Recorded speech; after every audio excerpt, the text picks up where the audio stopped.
जी बिस्मिल्लाहिर्रहमानिर्रहीम। मैं SDO खुड़ियाँ एक्सीन साहब ਨੂੰ मैं दावत देना कि वो अपनी फैमिली समेत सैदपुर ਦੇ ਵਿੱਚ ਆ ਕੇ 24 ਘੰਟੇ ਗੁਜ਼ਾਰ ਲੈਣ।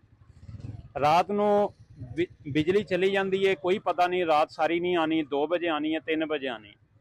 ਹਿੱਦਤ ਤੇ ਸ਼ਿੱਦਤ ਦੀ ਗਰਮੀ ਤੇ ਮੱਛਰਾਂ ਦੀ ਬਹੁਤਾਤ, ਛੋਟੇ ਛੋਟੇ ਬੱਚੇ ਤੇ ਜ਼ਾਈਫੁਲ ਉਮਰ ਲੋਕ। ਤੁਸੀਂ ਖੁਦ ਸੋਚੋ ਕਿ ਤੁਸੀਂ ਤੇ ਏਸੀਆਂ ਦੇ ਵਿੱਚ ਰਹਿਣਾ ਹੈ, ਤੁਹਾਨੂੰ ਪ੍ਰੋਟੋਕੋਲ ਮਿਲਣਾ, ਤੁਹਾਨੂੰ ਕੀ ਲੱਗੇ ਕਿ ਗਰੀਬ ਬੰਦੇ ਦੀ ਜ਼ਿੰਦਗੀ ਕਿਸ ਤਰ੍ਹਾਂ ਦੀ ਹੈ।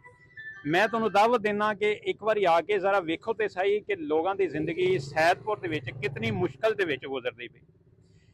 ਸਾਨੂੰ ਪਤਾ ਹੀ ਕੋਈ ਨਹੀਂ ਸਾਡੇ ਪਿੰਡ ਦਾ ਸਕੈਜੂਅਲ ਕੀ ਹੈ, ਲੋਡ ਸ਼ੈਡਿੰਗ ਕਦੋਂ ਹੋਣੀ ਹੈ, ਕਦੋਂ ਨਹੀਂ ਹੋਣੀ। ਬਿਜਲੀ ਚਲੀ ਜਾਣੀ ਤੇ ਬਸ ਭੁੱਲ ਜਾਵੋ, ਹੁਣ ਪਤਾ ਨਹੀਂ ਵਾਪਸ ਆਣੀ ਕਿ ਨਹੀਂ। ਜਿੰਦਾ ਦਿਲ ਕਰਦਾ ਉਹ ਡਈਆਂ ਲਾ ਦੇਦਾ, ਜਦੋਂ ਦਿਲ ਕਰੇ ਤਾਂ ਉਹ ਡਈਆਂ ਲਾ ਦੇਦਾ।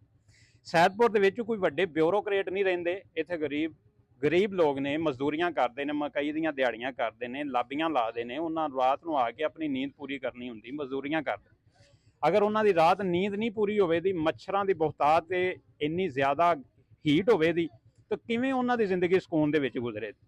ਲਿਹਾਜ਼ਾ ਮੈਂ ਇਹ ਸਮਝਣਾ ਕਿ ਮੈਂ ਅਪੀਲ ਕਰ ਸਕਣਾ ਜਨਾਬ SDO ਸਾਹਿਬ, ਮੈਂ ਤੁਹਾਡੇ ਅੱਗੇ ਰਿਕੁਐਸਟ ਕਰ ਸਕਣਾ ਕਿ ਇਸ ਮਸਲੇ ਤੇ ਜ਼ਰਾ ਥੋੜੀ ਜਿਹੀ ਨਜ਼ਰਸਾਨੀ ਕਰੋ। ਅਗਰ ਅਸੀਂ ਤੁਹਾਡਾ ਮੌਕਫ ਸੁਣਨੇ ਆ, ਤੁਸੀਂ ਕਹਿੰਦੇ ਜੀ ਲੋ ਇੱਥੇ ਬਿਜਲੀ ਚੋਰੀ ਬਹੁਤ ਜ਼ਿਆਦਾ।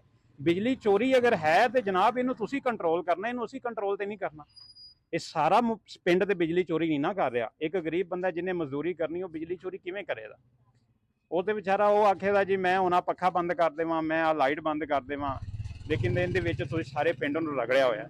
SDO ਸਾਹਿਬ ਜਾਂ ਐਕਸੀਨ ਸਾਹਿਬ, ਲਿਹਾਜ਼ਾ ਤੁਹਾਡੇ ਅੱਗੇ ਇਲਤਮਾਸ ਹੈ, ਦਿਲੀ ਤੌਰ ਤੇ ਇਲਤਮਾਸ ਹੈ ਕਿ ਇਸ ਫੈਸਲੇ ਤੇ ਥੋੜੀ ਜਿਹੀ ਨਜ਼ਰਸਾਨੀ ਕਰੋ। ਇਹਨਾਂ ਲੋਕਾਂ ਦੀ ਜ਼ਿੰਦਗੀ ਬਹੁਤ ਮੁਸ਼ਕਲ ਦੇ ਵਿੱਚ ਹੈ, ਤੁਸੀਂ ਤਸੱਵਰ ਨਹੀਂ ਕਰ ਸਕਦੇ। ਸ਼ੁਕਰੀਆ।